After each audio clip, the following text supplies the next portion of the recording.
आप इतने प्रेम से समझाते हैं, पर मुझ अज्ञानी के पल्ले कुछ भी नहीं पड़ता। वैसे वेद, पुराण, गीता इत्यादि सब मेरी समझ में आ जाते, फिर आप क्यों समझ में नहीं आते?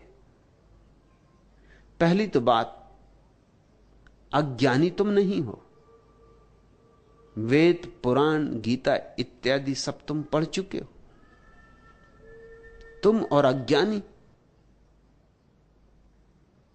विनम्रता बस कह रहे हो कि तुम अज्ञानी हो। हम विनम्रता बस बहुत सी बातें कहते, उनको सच्चा मत मान लेना। लोग आके कहते हैं कि हम आपके चरणों की धूल, सच्चा मत मान लेना, नहीं तो वो तुम्हें कभी क्षमा नहीं करेंगे।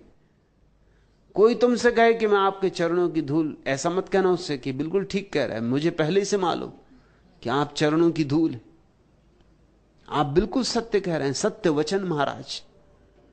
ऐसा मत कहना, नहीं तो वो आदमी जिंदगी भर क्षमा नहीं करेगा। वो जिंदगी भर कोशिश करेगा कि तुमको दिखला दे कि तुम पैरों की धूल हो।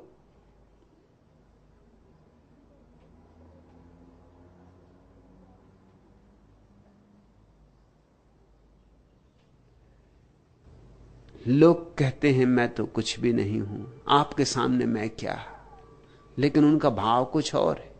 वो ये कह रहे हैं प्रशंसा करो मेरी विनम्रता की, सम्मान करो। मेरे निरअहंकार भाव का। देखो क्या कह रहा हूं कि मैं तो कुछ भी नहीं। एक चौराहे पर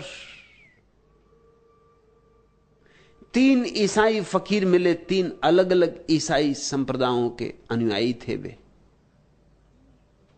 एक था कैथोलिक।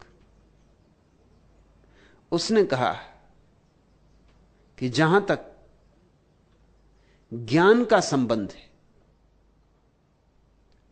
हमारे आश्रम वासियों का कोई मुकाबला नहीं। हमारे आश्रम की सारी साधना ही ज्ञान साधना है।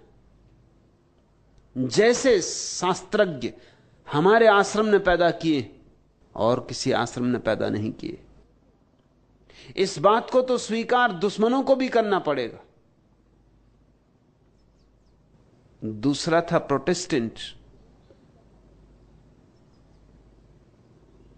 उसने कहा यह बात ठीक है, शास्त्रों में हमारी बहुत गति नहीं।